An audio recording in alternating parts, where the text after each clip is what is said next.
For you today? A little tired, but other than that, fine. I feel that. I mean, you just woke up. yeah. And good to have a day off finally. I was like, oof, I needed it. Alrighty. So my co-host can't make it, unfortunately, so it's just gonna be you and I. Alright. I didn't even know you had a co-host. I was expecting just you anyway. Oh, yeah. Because it was just you last time as well, and that's why I was like, oh, okay. Yeah. A thing that just started for like season 2.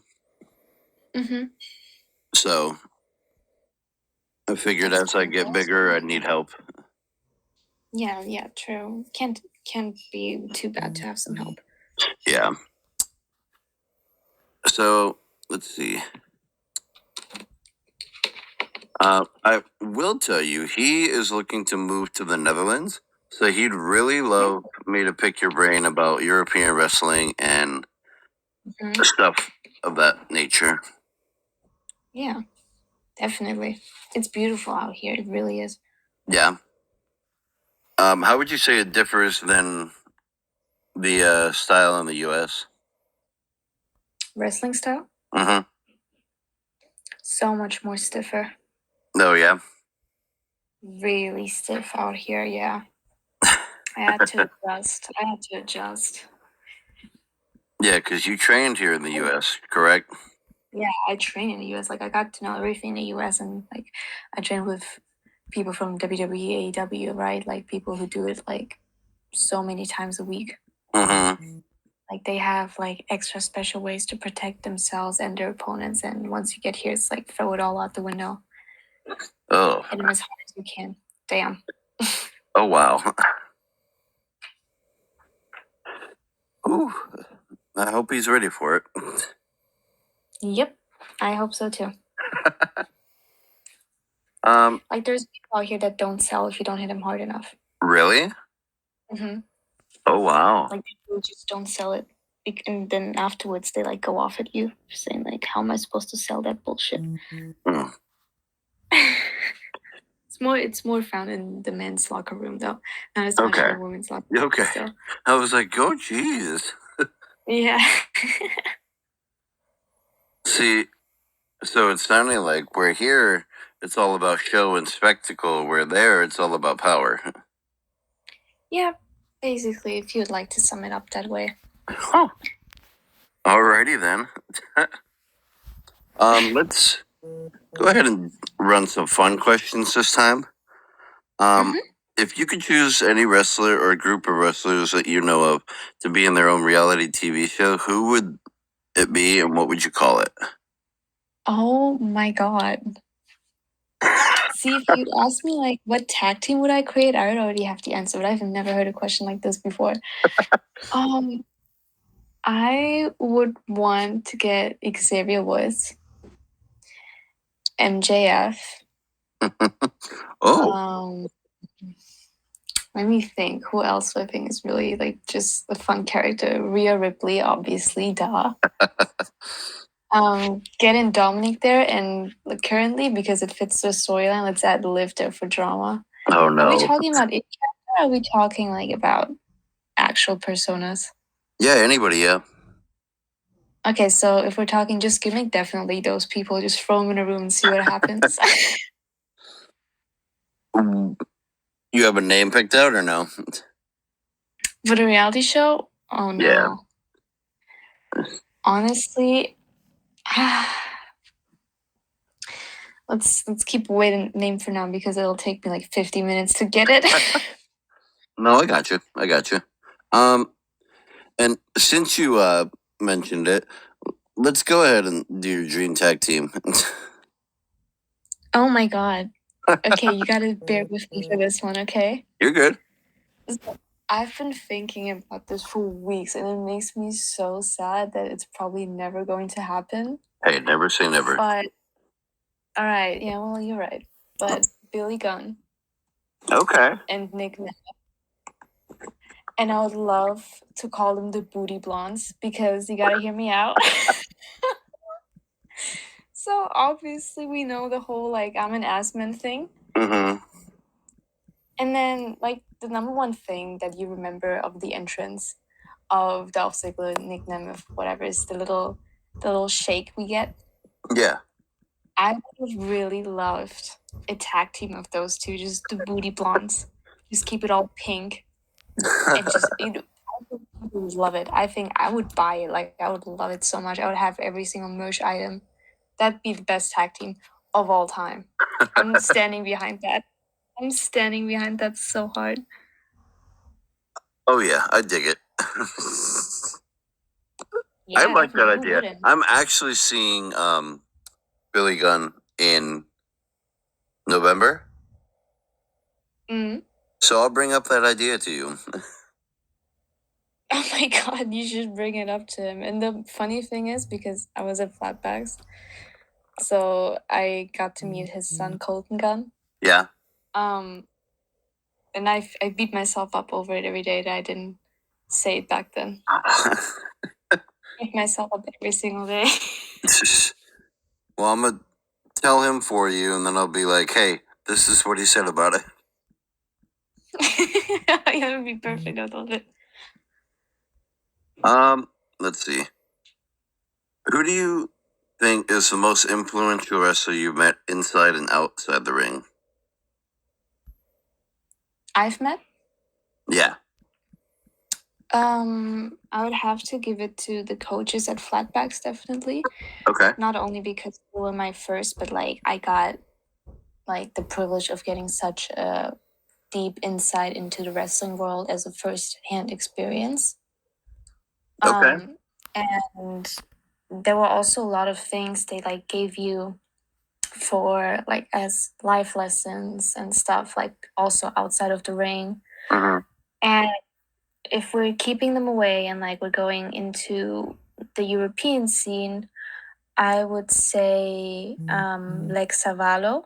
She's an independent wrestler, also from Germany. She's around a lot in like Finland and the Netherlands and Austria and Switzerland.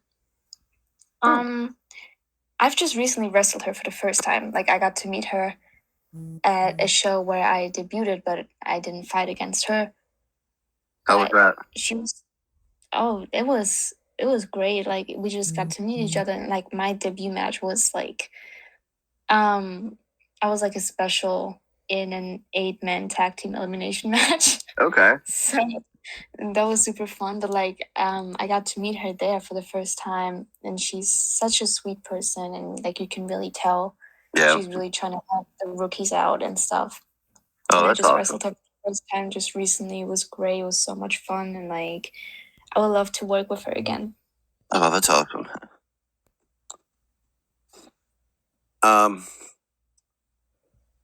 Who do you think's the most underrated wrestler in the industry right now? See, I hate that question because it's such a deep question, and like you can back it up with so many different points to each and every one. Oh yeah. And Here, let me reword it. Who do you think has the talent but isn't getting noticed?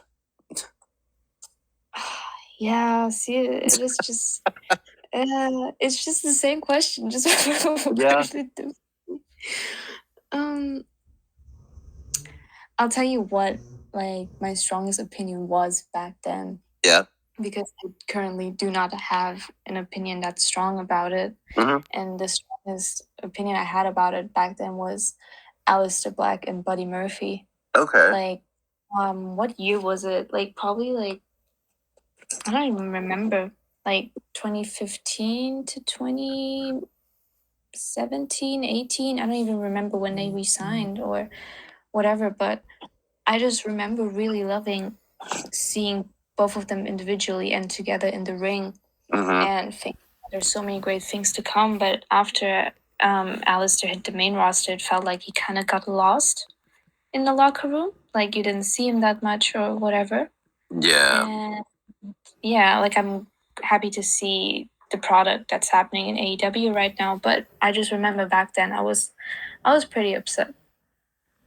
Yeah, like when he got called up, it was like that weird era of like him and Ricochet, Ali, and like EC3, where they didn't know where to plug them into any storylines, you know? Yeah, that was making me really upset because I remember loving the product in NXT and getting so excited to know, oh, he's getting on the main roster now. But then it just kind of got lost with everyone. Yeah, and I think they still do that, honestly, because this most recent draft, Dijak was one of the ones who got called up, and where has he been since? Yeah. I think it's just always gonna be like a little issue in the wrestling industry because it's just that you're getting more and more athletes, and it's just an organization issue as to what to do with all those people. Mm-hmm. Everyone's nowadays extremely talented. Everyone's getting like the good training and the education and everything about it. So it's hard Absolutely. to pick it out more. Yeah. Yeah, and then now they have like the open door opportunities with other companies. So you're seeing people from like TNA show up. I'm like, what? It's getting a little out of control, I think. Who do you think's got the best wrestling attire or ring gear?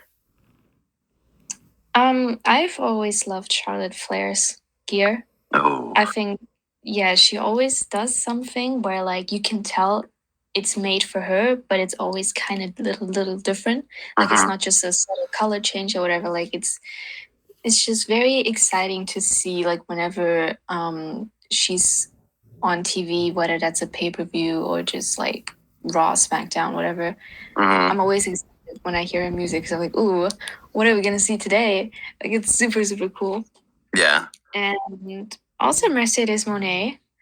I've always liked her gears as Sasha Banks, but like what I've been seeing, like the outfits she's been having at New Japan or now in AEW, I feel like there's so much more.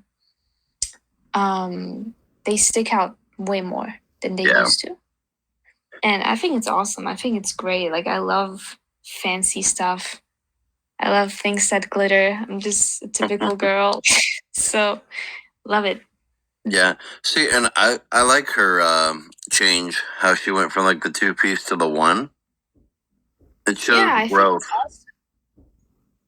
in her character. I think it's awesome. Just also like there's so many more elements. Like I remember like in around the time like 2017, 18, her gears used to be the 2-piece and then the kick pads and then like that little thing that wrapped around her upper arm down to her lower arm, I think. Yeah, like the arm sleeve. Yeah. And nowadays, when you look at her gears, it's like it has another strap around the waist, and then around the thighs, there's something else, and then there's something on the neck and something on the collarbone. Like I feel like there's so much more. I don't want to say thought put into it, but it just looks amazing every single time. Like it delivers every single time, and I think that really shows like how much passion there is because gimmick is such a big piece of work. Oh yeah. And you gotta look like your character, and I think she really puts it out there every single week. Oh, easily. Yeah, she's living the gimmick. If you could go back and relive one night or event from your career so far, what would it be? I would. I mean, my career hasn't been that long yet. It's not even been a year since I took my first bump. Yeah. And I've had a lot of fun in all of my matches. Really loved it. But I think the one thing I would like to go back to is just another training day at Flatbacks. Just as a last like practice match to get the best feedback I can get out of it, because I feel like now I just know how much energy you have to put into a match. Oh yeah. And I haven't figured that out until I debuted. Like I didn't know how much energy to put into it until I like had the pressure of people watching me. And I Gotcha, feel like gotcha. that was the push that I needed. Yeah, because my whole feedback I was getting the whole 8 weeks is I gotta put more energy into it, and I was just like thinking like, what the fuck? Like I am. Yeah, But after I debuted, I realized, oh, I really wasn't. Like there's so much more to it, but like I just needed the pressure. I gotcha. So I would love to go back to like just a training day and like scoop out all the information, all the feedback that I can get to take it with me. Yeah, and then like knowing what you know now and implementing it. Yeah, and like asking the right questions Hmm. and focusing on different things than just like the basics. Yeah, I feel that. um, would you say the schedule you have now is probably the most physically and mentally exhausting one you've had to keep up with? Excuse me, the what? So the schedule you follow now Mm, between um, your university and home life and wrestling, would you say it's probably the most yeah, exhausting you've had? exactly. It has to be. Like, I remember being back in high school and being like, man, this sucks. Like, I have no time for myself, but like, Yeah. this is so much worse. Again, yeah, I'm a full time university student, and then I also work. And I'm trying to make a life at home and not keep the dishes in the sink for ages and everything. Like, you're Yeah. just trying to you're just trying to juggle everything, right? And then there's also wrestling to it, obviously the traveling aspect. Um, Thankfully, I haven't had any long travels to make yet, but there will be a longer travel coming from the month of July on. Okay. And then from there on, I might be taking on the longer trips. Okay. And I don't know how to deal with that yet, but I'm No. just going to force myself to go through it and figure it out because, I mean, you do it because it's fun, right? Mhm. So the whole dynamic of work, home, wrestling, and university, it just comes with a price, and I guess time is just it. I got you. I got you. Who was your favorite wrestler growing up, and why did you look up to them? Um, so I got into wrestling pretty late. I was like 10, 11 years old because Okay. I'm an only child. I didn't have any brothers to introduce me to it. Fair enough. So I kind of found out about it myself from a YouTube recommendation, and then ever since I've just been watching matches. But so during that time, it definitely was AJ Lee for me Okay. growing up as a kid because I felt like I was being physically represented because I'm also pretty short. Um, just I just saw myself in her as a kid. Yeah.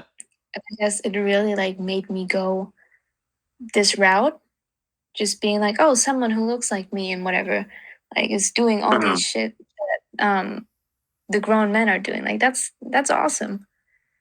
And yeah, representation matters, people. Representation matters. It's awesome. No, It of course, brings yeah. people you don't even know. Yeah. That's awesome. Can you describe the chemistry and the process of putting together a tag team partnership? If I if haven't you had work an tag? yeah, I haven't officially worked a tag match yet. No. But I mean, yeah, well, I had the 8 man elimination tag match, but like, I don't really count that because I was out in like 3 minutes. Oh. But um, I've had a lot of training tag matches. Okay. Which I think a few of them could have actually just been put on a show because they were so much fun to work and like we recorded it and then watched it afterwards and we're like, yeah, this is actually a pretty solid thing. Oh, that's sick. And yeah, it was awesome. But I think it's just, it sounds so stupid, but it's literally just communication. And I think tag matches, the whole chemistry of it is that you can be more free, like Okay. you can have way more fun with it. That's what I feel like because you have like these moments where you don't have to focus on, okay, this is the next spot and whatever.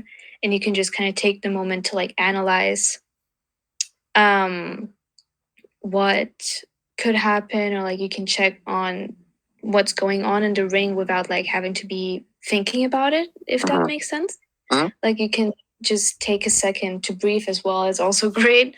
But I remember when I just even had that little spot at my debut match, like it gave me a little time to like analyze the crowd as well. And I think that helps so much with the pressure that you have. Because I feel like I'm about to throw up every single time before I leave Gorilla. Yeah, literally. It hasn't left yet. I don't know if it will ever leave, but yeah, so being an attack match, I guess, comes with a little bit of freedom and like allowing yourself to breathe and taking off more pressure than a singles match or a triple threat or whatever, because it just feels like all eyes are on you in that moment. Gotcha. If you could face any legendary wrestler from the past in their prime, who would it be? I'm getting a call at the same time. Hold on. I gotcha. Hold on, I'm just text them real quick to not call me. I forgot about that. Oh, good. Any legendary wrestler in their prime? Are we talking men and women? Yeah, either one.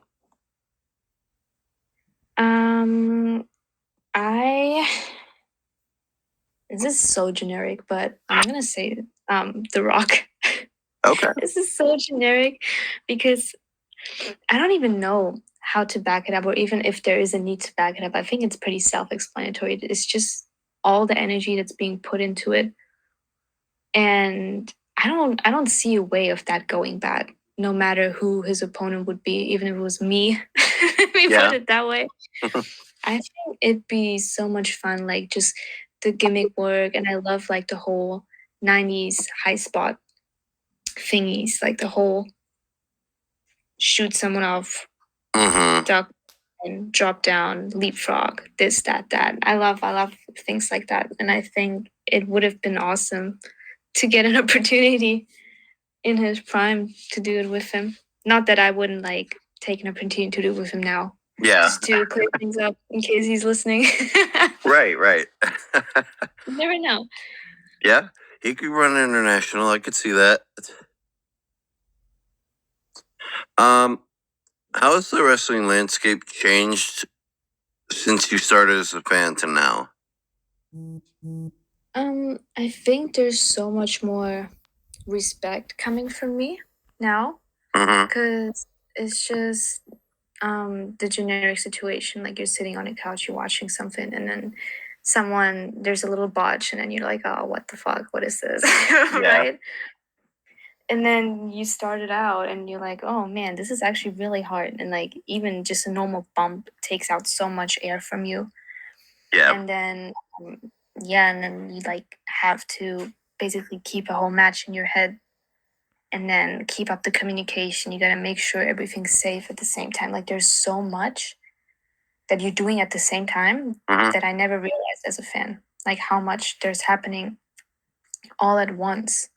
So definitely the respect level I gotcha. it was shut up all the way, and a whole different understanding of wrestling as a whole, like how much partnership it actually means to be with someone in the ring. Yeah, you watch it with a different perspective now. You're like, huh. Yeah, like when I watch a really cool spot, I don't go, "Oh wow, that was awesome." I go like, "Oh, like that was dangerous." Did they talk about it before? Yeah. How did they manage to jump? Whatever. Like it's just I go in with a completely different eye now, and I know people who started out wrestling training, and then they were not able to watch it for a while because it would drain them so much because they kept thinking about the safety or like anything else. Yeah, I understand that entirely. And Yeah, like I was scared that was gonna happen to me. and even now, there's so much positive representation for the women too. I'm glad after that women's revolution, it's gotten to be, look, we're performers too. Let us have the spotlight. Yeah, definitely. So I'm gonna trickle into another segment we do here. We created like a sort of fantasy sort of wrestling promotion. Okay. and we call it Valhalla Championship Wrestling. Valhalla, for those who don't know, in mythology, is heaven where soldiers continue their journey, pretty much. So it's a wrestling promotion for all the wrestlers who have passed on. We have like a main card division, we have a mid card, a women's. We don't have any tag teams yet. So I'm going to give you the opportunity to add 2 people to it and whatever divisions you'd like. Whatever divisions I like. For we have a main world champion, then we have like a hardcore, then we have a women's tag. So you can place your people wherever you want. Okay. Can I make a mixed tag? Yeah, I'd say so. All right, then I'll make a mixed tag. Am I the first to do it? So we are 2 episodes in. You're going to be the 3rd one, actually. Okay, but I'm the first to do a mixed tag one. Yeah. Oh, yeah. Awesome. Okay, let me take that spot then. Yeah. I would definitely take China. Okay. And as her tag team partner, I actually don't know if you've heard of him. He's an indie wrestler, or he was an indie wrestler in Germany. He just recently passed. I think it's not even been a month yet. Bad Bones. Have you heard of him? I have not. Okay, he was, in my opinion, one of the best German indie wrestlers. And again, he just recently passed, and he's actually had matches with Cody Rhodes. Whoa. Yeah, it's awesome at WXW, and I think he was a great wrestler. So I would love to see those 2 put together. I think also look wise, it works extremely well. It just matches. Like, I think that'd be really awesome to see if it would have been a possibility. I gotcha. Yeah, match it like power for power. Yeah, definitely. Awesome. We also have another segment, and thank you for adding those. I'll make sure we add those to the list. Yeah, you're welcome. We also have another segment. We call it a moment of eh. So it's either any wrestling moment that's been like your snack break, or any superstar who's just to you. You mean meaning like mid, or like that was horrible to see and that was dangerous? More mid route. I don't know. There's I think there have been many spots or like moments where I've been like, but it's just hard to keep up with it because you don't really remember those until you see them again on a meme page or whatever. But I guess more funny than was like the whole Titus O'Neil Royal Rumble fall like all the way under the ring. And then also that one, this one sticks out to me because it happens to me a lot. Stuttering in general. Oh, gotcha. Do you remember that one segment of, I think it was the Bella twins in the ring, and then I think it was Team Bad versus Team Bella, that whole thing, and then Sasha was saying something like, "Do you not remember what happened to Nikki on Raw?" And then like she bundled up her words, and it was like twisted, and it didn't grammatically make any sense. Yeah. Yeah, that thing. That's what I think, and I think that one sticks out to me because, I speak 3 languages, and sometimes I'm like remixing all of them, and my head is just too slow. Gotcha. So it happens a lot where I'm like bundling up words, or sometimes a random vocab from another language gets thrown, and I'm like, "Whoa, what the fuck did I just say?" It happens so many times. Yeah.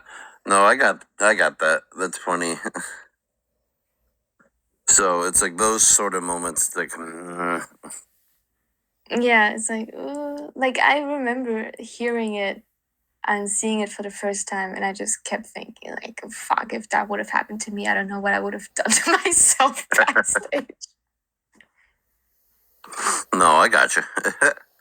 I got a couple more for you. Mhm. How do you think social media has changed the way wrestlers connect and market themselves to fans and other companies? See, this is another question where I think someone who's been long in the business is more qualified to talk about it. Yeah. But at the same time, my answer probably is also one that explains the past because I was thrown in here basically not even a year ago, and it's extremely easy for me to make connections and to get in touch with promotions and other wrestlers, and it's just extremely connected and fast. Like there's no hurdles that you have to go over to get in touch with a promotion. Like whether they reply or not is a different question, but Yeah. you can easily make the first step and promote yourself and ask them if they've got any space or is there a day where you can just join their training and just see what they're doing and everything. And I guess that's probably something that also surprised me, which could mean that back then it wasn't as easy. Mm-hmm. So yeah, that's my whole viewpoint of it. Yeah, and even how I got connected with you, just trying to get you on the podcast and stuff. Yeah, I'm all the way over the whole Atlantic Ocean in Europe. And we're talking right now. Like that has to be crazy. Like it's so weird Right. about it. Do you have a pre-match ritual or a pre-match meal you do? Yes, and it's to not eat. Okay. No matter how bad it sounds. So I realized, and like I've been doing this since the first day I started wrestling, which was not even wrestling, it was just like the cardio that we were doing at Flatbacks the very first day. Cause I was a person who ate breakfast, lunch, and dinner, Mm-hmm. which is probably the most normal thing. But anytime, like I remember the first time I went into flatbacks the first day and we were doing so much cardio, I was like, oh God, I shouldn't have had that sandwich before at lunch. And then the next 8 weeks of the program, whenever I went to flatbacks, I made sure to have a big breakfast, no lunch, and then just a big. And I kind of kept it. Like I kept that tradition. routine. Yeah, I kept that. Like even back then when I was just going to gym, I didn't eat before gym, but like I would go to gym in the morning at like 6 a.m. So it didn't really matter.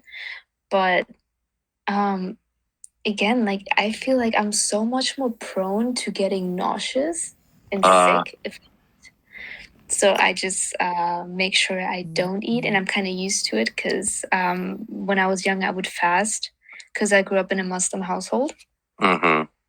So yeah, so I just try to not have any lunch, just a nice big breakfast, and then I kind of like fast throughout the day, and then afterwards have like a dinner. And another ritual I do is just the usual stretching, and like sometimes it depends on like how nervous I am. I like to put on headphones and then go through the match with like kind of like shadow boxing, if that makes sense. Okay. Just mumbling to myself what the spots are. That's what I like to do. Okay. I like that. It's something that a lot of people do. Like I've noticed. Yeah. And like a couple of people have asked too, have said something similar, like just keeping their own headspace sort of thing, you know? Yeah. Do you prefer working as face or heel? I was preferring working as a heel back then when I didn't know how to be a baby face. Okay. But now it's more baby face. But it also depends on the opponents I'm paired with. Fair enough. Yeah. If it's someone that's like an established heel, I love being a baby face because it just makes it easy for me. I guess. Storytelling. Yeah, exactly. It just makes it easy. It's fun to watch and everything. And like usually the kids always go crazy. That's cool. But if I had to rank it just by the amount of fun I have Mhm. and like creativity, I would say heel because I feel like you can interact with the crowd in a completely different way that Yeah, makes it appropriate. Yeah, I would say when it comes to creativity, heel, but in general, fun and energy, babyface. I gotcha. I gotcha. I got one more. Do you have a plan B for when your wrestling career ends? Um, I mean, I'm going to university, so I guess that's my plan B. Yeah. Um, and I study media science and English, so I'm hoping that, like, in case anything would happen, like if I decide to not do it or injury or whatever, you never know what happens in life. Yeah. I always have this little piece of paper that can like back me up, and I would love to stay in the wrestling business. Whether that's like somewhere in a creative team or interviews, something that you're doing, for Mhm. example. Yeah. Yeah, I would love to stay within the business, but then maybe the backstage part of it more than on stage. I gotcha. I gotcha. Stick behind the scenes, sort of. Yeah, yeah. Perfect. Well, I will say I do appreciate you taking the time out of your day for this Yeah, interview. thank you too as well, because I remember like the time zones, it doesn't make it really easy for us, but we made it work, so I'm happy about that. Yeah. Can you tell the listeners where they can find you on social media? Yes, you can find me on Instagram, Sultan of the Ring. Okay. And I'm not planning to change that anytime soon. So it'll be there for a while.